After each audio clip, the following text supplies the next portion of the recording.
at Approach Services, we developed this quite complex model, which we call the 4F model, and it's very helpful for any individual, for any organization to understand what change does with you and what change does on every level of the organization.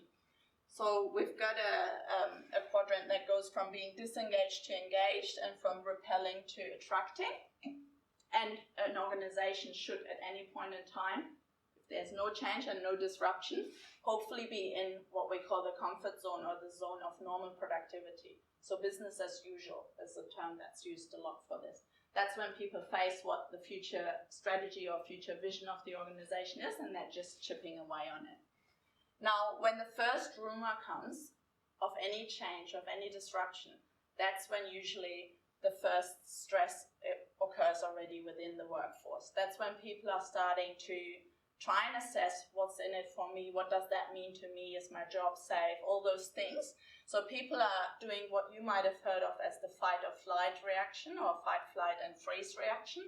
So your brain naturally reacts to stress or uncertainty with these three reactions: fight, flight or freeze.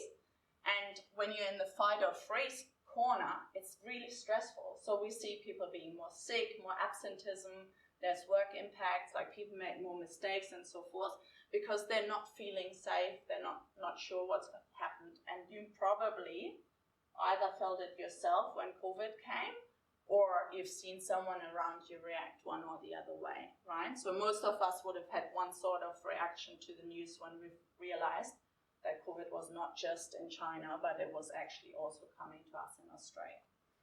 So organizations get that amplified because all of their workforce is going to react.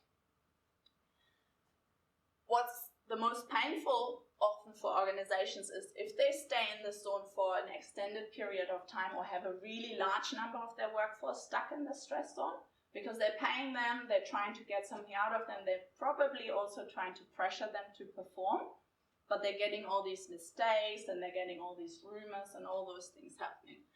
And then when people opt out of the change, so they choose flight as a reaction, so they're choosing, okay, I'm against it and I'm out of it, I'm out of here, which is a bit hard with COVID because there's no other zone you can go to.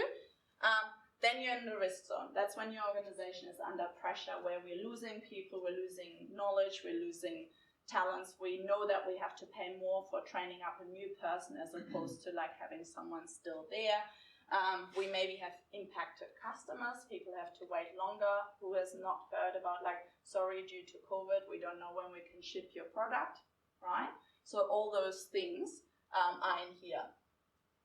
The 4F model is really important for change leaders because they are the ones that will go through it themselves, but they have an impact on how they can pull people out of this. So they have a direct impact on how long people will stay in that zone and how deep they will dip, through communicating with them, through managing their resistance, and through being positive role models, if you like, in the change. So as you dip, they pull them out. And the big difference is for teams that at the moment had good change leadership versus teams that hadn't.